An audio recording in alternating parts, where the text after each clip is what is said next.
So we are going to talk about Ktor 2 today, and if you don't know what Ktor is, it's a framework. Well, basically it's more like a toolkit. It's built at JetBrains, and it creates asynchronous client and server applications. It's actually really funny to use. It's very cool because it combines very cool Kotlin features, such as extension function, coroutines, and all that stuff actually that makes working with Kotlin very fun. So if you love Kotlin, I promise you, you will love Ktor as well. In this session, we are going to walk you through to how we learned Ktor at Innovorder, and how you can build a simple REST API in Ktor in a live coding session. So sorry if I'm sitting, but because I have to write, so it's harder to stand up. So the purpose of this live session, it will be to send a post request with the list of names to our web server, and our web server will send back a random value from this list. So it's very simple, actually. We have 20 minutes, so we have to make it very simple. But it covers actually a lot of things from Ktor. So there is actually two possibilities to start and develop an API. There is the design first. So the plan is to convert a readable file or a human machine readable contract, such as a Swagger or an open API file, from which the code is then built. Or there is another way, it's called the code first approach, where the API is directly code, and from which we can make as output a readable document, again, like a Swagger or an open file. So at Innovorder, we chose a design-first approach because our APIs target audience and external customer or partners, and we think that it's good to design first because it gives us a key role in determining the customer satisfaction, and it usually builds great APIs. So as you can see on my screen here, there's two ways to generate a Ktor project. There's through the plugin within IntelliJ Ultimate Edition, or there is from the website start.ktor.io. So first, we're going to create a project to generate it. So I already provided this name, Ktor sample, and we can adjust the project settings. So we can choose the build system here, the Gradle Kotlin with KTS, the Groovy Maven. So let's choose KTS.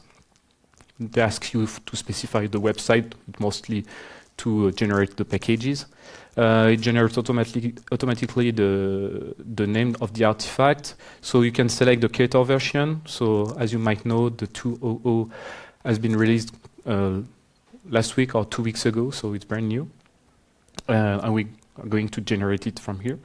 And then you can choose the engine. So we have Netty, Jetty, CIO, which means CIO is based on coroutines.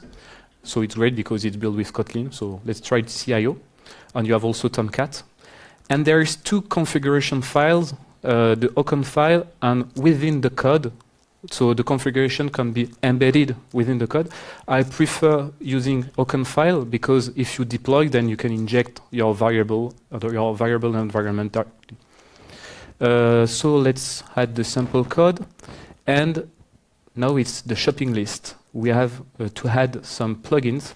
So I'm not going to go through all the plugins because there's many of them. And again, it's a 20-minute session. So there is plugins around security. So sorry for today, but we will not look at security. But there is one which is very important. It's about routing.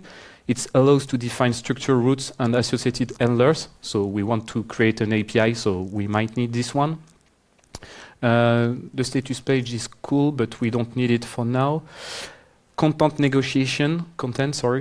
provides automatic content conversion according to content type. So we're going to write an API through JSON. So let's add it to our shopping list.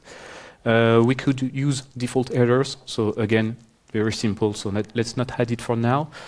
I always like to add the call logging, might be helpful. if you develop. And what we need also, let's take the serialization from Kotlin X serializer. And then, so basically you do your shopping list and we can generate the project. So in order to, because then I will have to open the project and Gradle, you know, it takes time. So I already opened this project here. But first, I was talking about design first. So let's take a look at what are the spec as a backend developer. So we have this OpenAPI file. And so what are we going to do? Basically, we're going to have an operation ID called randomize. And as the body, it will text an entity called PostRandom Request. Let's go to the PostRandom Request. So it requires names, and it's an array of strings, all right? And then as the response, it will be a PostRandom response. And what is going to be, it's going to be a random string. So if we look at the spec, it's quite easy to understand. Basically, names with strings value and a random value from here. So let's keep this on the side. It will be our spec. So I have opened the generated project from Ktor 2. And everything is actually very important here because it's actually the main. So you can see from Ktor, CIO, it's the engine, and engine main, whatever, and the main from the engine. And then you can notice this extension function, so based on Kotlin, so there is a huge, strong usage of extension function. And directly they added our 3 plugin. So the routing one, we're going to go through this a lot. The monitoring one, so basically it's call logging. So you install the plugin like this, and then you can specify some customization parameters. So from now it's just the basic one, so level info, and it filters only from endpoint that starts with the slash. And then we have in application, the serialization. So it installed the content negotiation, and it also installed the Ktor serialization Kotlin X JSON. So again, you can specify some parameters here. And at the end, we have the routing one. We're going to this class in a moment. I just wanted to say that this is why I was talking about the ocon file. So it's basically the configuration file. So there is one mandatory step in this DSL. It's the module. So basically it's come Innovorder application KT module, which is, you guess, this extension function. So it's the endpoint. And then you can have the deployment, and you can specify all your variable, and you can get them inside the code afterwards. So let's go inside the routine. So basically, as you can see, there is this nice DSL called routing. So again, it's the extension function plus the DSL. And you can define the get. So basically, there is the call response hello world. And it comes with a test. And we're going to go through this one in a second. But first, it's always great to run to know that everything works fine. So I run it, and it's responding so at 0, 0, and it says hello world by default. Okay, so let's go to routine, and what we wanted to do is actually a post function on random. So that's it, almost. And what we want to do again, we want to handle the response from this call. So it's going to be a call, and it's going to be receive, and then PostRandom Request. Let me check the spec. PostRandom Request here. Okay, let's get this one. Let's generate this class, create class, extract. Let's put it on the models package for now. So this is a plain old Kotlin class, data class, so let's add it here. And since we are using Kotlin X serialization, it has to have this serializable annotation on top. And what the spec was saying, it says that it requires a name with an array of string. So let's go. An array of string. And that's it for here. So now we are good. So, sorry, I put response, it's a request, of course. And we receive this value, and now what we can do is actually, for now, respond text. We're going to say that everything is okay. So let me check some parameters here. And for now, it's like the GET request. We're going to say that it's an HTTP created because it's a POST request. So no, nothing very hard from here. We're going to generate a test. So you will see from Ktor that as backend developer, we always want to have unit test, and it's actually pretty simple to create the test. So let's do that for the root. Create test. So everything is already set up. So it's the template from IntelliJ, but it's not good for us because it's a POST request. So what we want to do is actually, we are now in the client side. We are not on the server side. So as the client side, what we have to create is a client, a valid client. So you will understand in a second. You create a valid client, and then you install from the Kotlin client side the content negotiation and JSON. So by default, thanks IntelliJ, because here it's not server, it's actually client, and it works here. Let me import the JSON. So now we have set up a client, and we are going to reuse it to send the request. So the response will be this. Let's get rid of apply. So as you can see, now we are going to build an HTTP request. So for that, first we need to set the content type, and its application JSON, and we need to specify the body. So the body here was a PostRandom request with names, and it's a list of strings. So let's start with 1 for now. We will adjust the test afterwards. So we have the response here, and let's assert that everything is fine. So assert equal. First, it was okay as expected. So it is the response body as text. So let me check if it's what I wrote.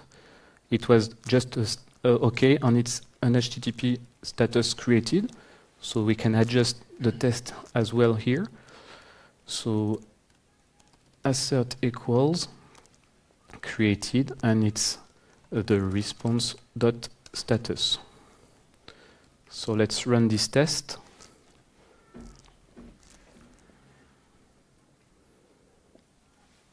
So everything works fine, but still we didn't do anything with the PostRandom request. So let's get the result.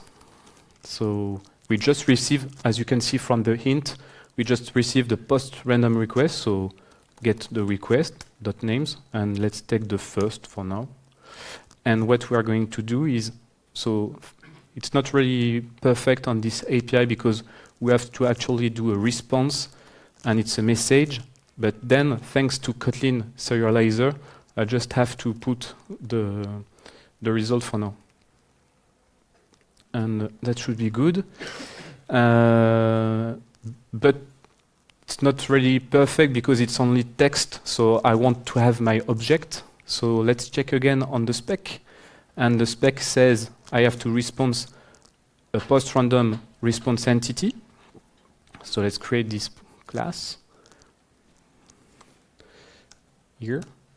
The spec was saying that we need just a random field. It's just a string. So very simple. So again, let's create a data class. It's random, and it's just a string. Let's not forget the annotation, or otherwise it won't work. Okay. So let's go back to the routing. So now we have a random value here. We have the result, and the result will be a PostRandom response, and the random is gonna be the random value, which is actually the first one. So now we respond directly the object, which is quite nice, and a status code created. So if I run the test, it should fail, because I'm supposed to have only the OKs. So it failed. And what Ktor is saying is, it's a bit here, so expected OK, but was a random Renaud. So let's fix the test. Let's fix this. So I said assert equal. So actually it's gonna be a post-random response with the random is Renaud, and now we change, it's not body as text because serialization, it's just body. And let's run the test again.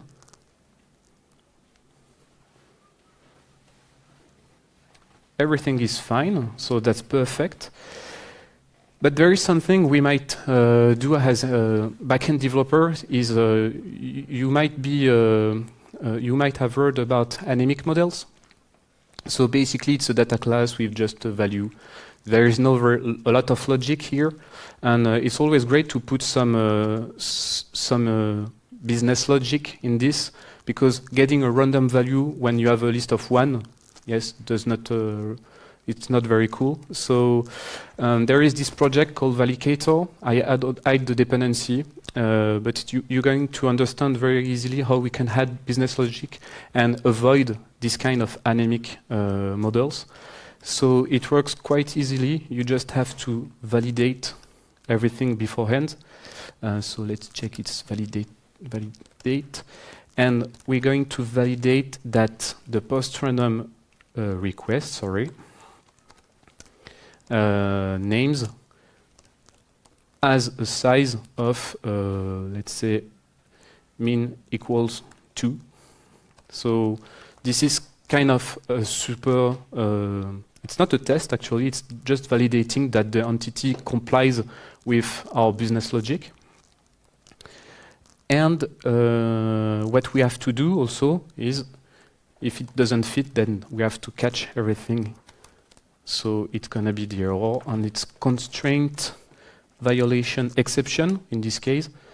So let me check, put everything in the try.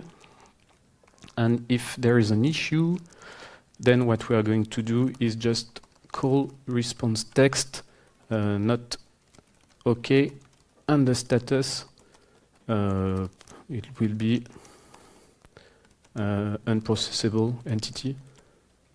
That's good. Yes. So we can do everything here. So what we have to do now, so what is great is we specify stuff. We can have many, there is a huge API, for example, there is not empty, but let's just take as size -2. So I'm going to start the project again. I could do the test, but I'm going also to use from Insomnia, this one here. So let's check that it's not working on this side. So we have now, because I specified that it has to have 2 values at least. So this one is failed. Let's check at the log. Unprocessable entity, that's fine. So let's add another one. So it's okay. So it takes the first one. Why? Because let's go to my routing. I put first, so let's take, thanks to Kotlin, random. And to conclude, there is the test, but there is also this nice tool here in IntelliJ, and it's here, and you can generate requests in HTTP client. So basically, you have your unit test, which we went through. You have your client, because we have the spec, and we can generate also requests, so you can play them again and again. So I have already generated one here, so it's not very complex actually, just a post. You specify the content type and the application here. So now it's something that we can export to run, to make that non-regression test. And here it's Roger. It's Roger. Let's try to have someone else. No, it's always Roger. Maybe the random is not good. Yeah, or maybe I'm lucky. Finished again. Well, not lucky. Something's weird with this, but maybe the random is not correctly set. But as you can see, you can usually modify everything. So I hope that the random will work next time. But that was just a short version of how to do with Ktor. So the post request is actually harder because the get request, then you just have the response, so it's quite easy. And I just wanted to highlight the fact that you can also add some business logic within your data class, so to make sure that you're building actually a strong backend. So thank you for listening, for attending this.